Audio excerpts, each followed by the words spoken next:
السلام علیکم ورحمۃ اللہ وبرکاتہ۔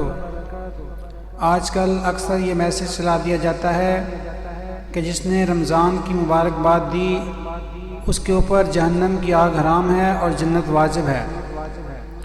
محترم بھائیوں اور بہنوں، ایسی کوئی روایت موجود نہیں۔ کسی بھی اسلامی مہینے کی مبارکباد دینے سے کوئی جنت واجب نہیں ہوتی، نہ جہنم کی آگ حرام ہوتی ہے۔ ایسا کہنا نبی صلی اللہ علیہ وسلم کی طرف منسوب کرنا حرام ہے، جھوٹ ہے۔ صحیح بخاری اور صحیح مسلم میں نبی صلی اللہ علیہ وسلم کا ارشاد گرامی ہے، من کذب علی متعمدا فلیتبوأ مقعدہ من النار۔